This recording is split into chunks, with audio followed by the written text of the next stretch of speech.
personnel security controls. The personal security controls policy can take on many forms, but basic structure they should address the following topics. So there is a sensitive positions. Sensitive position kay the personal security control policy daw is i-define ang sensitive positions within the organization and any additional personnel controls required aning a position.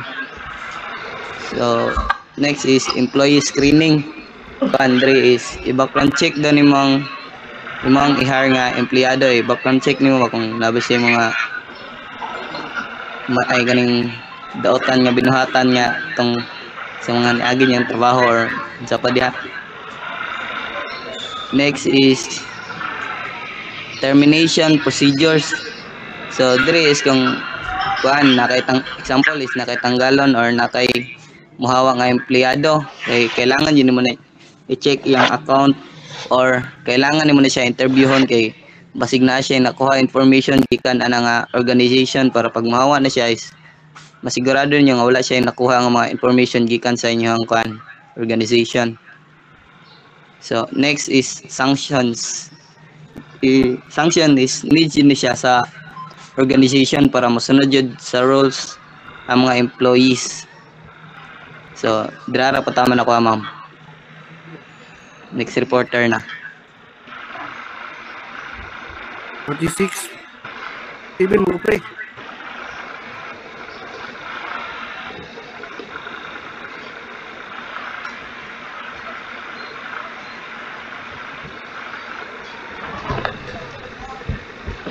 Yeah.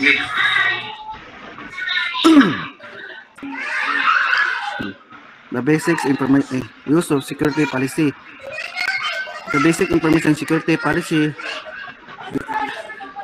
declared at the user IOP. These policies indicate that the use of expectation and limited of using organization computing responsible when computing IOP are two important elements: the continue and organization content. Slide.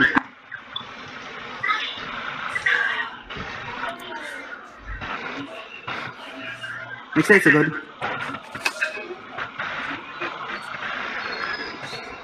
Next slide, sabay.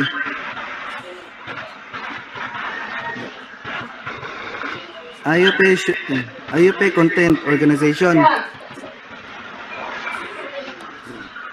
Ang IOP, dito naman explain, ang IOP content organization, example ng IOP, dapat ang organization, ang IOP organization para dapat organize ang ilang ban o matabangan ang gagamit sa ilang mga ban sa ilang kan ba organization and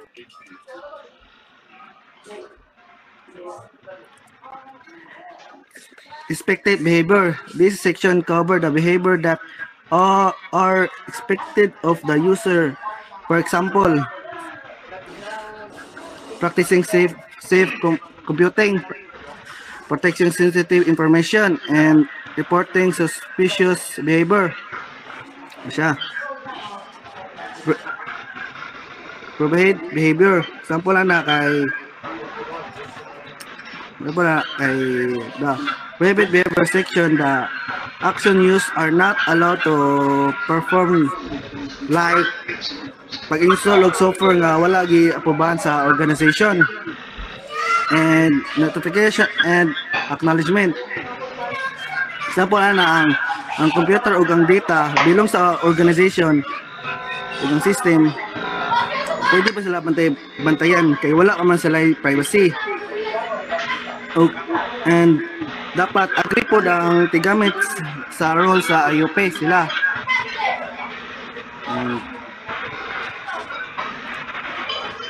Next slide sa system and control policy. The most detailed policy of information security policy set are the system control level policy. These policies are also typical the most frequently updated policy because they are most closely related to changing the technology system. and control level policy are typically divided into topics such as network security, identification, and access control, and the system security audits. Some more comment of this policy of briefly outlined below. Sige, next slide. Network security. Ang network security network security policy how organization to protect the computer network for unauthorized access and cyber threats.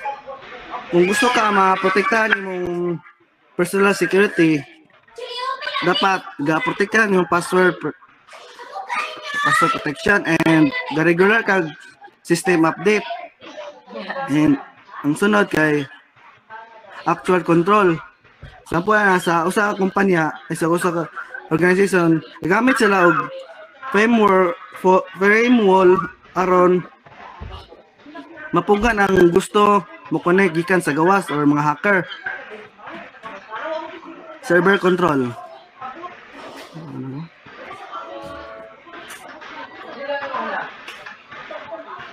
Ang server control sa usa ka organization, ang ilang server adunay user identification aron mapugan ang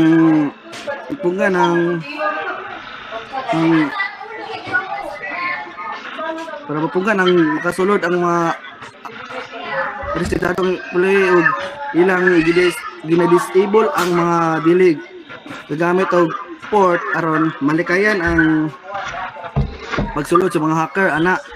And identification and identification. Sampo ana ay sa usa ka organization ang mga employee adunay unique ID and password para makasulod sila sa sistema para malikayan nila ang mga tagagawas or mga hacker. And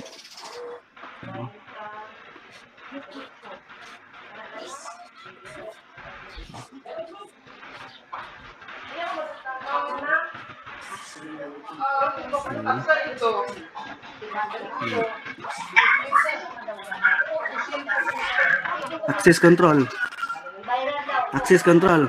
Isang paano kay access control is a security policy or method the management to can enter of use system, network, or data. Example ana, dili ka basta-basta makatan-aw sa files unless kung manager ka or ay kan ka madako ganggo.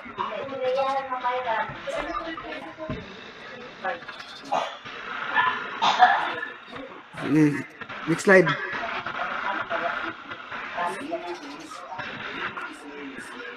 Policy document example. Magkano ka na? An information security document is set by rule for telling people who deep organization data. Magbuhat ko policy. Example, ana, policy, title. Example na, password policy. 1. All employees must create a strong password. Ikadua, do not share your password with everyone. Ikatulo, change your password every 3 months para dili siya makakanma. Ikaapat, if you some knows your password, change immediately. Mara na siya.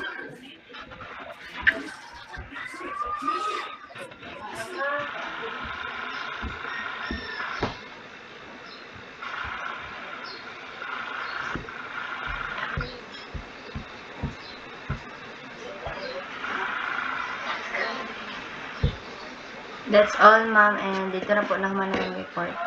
Thank you, everyone.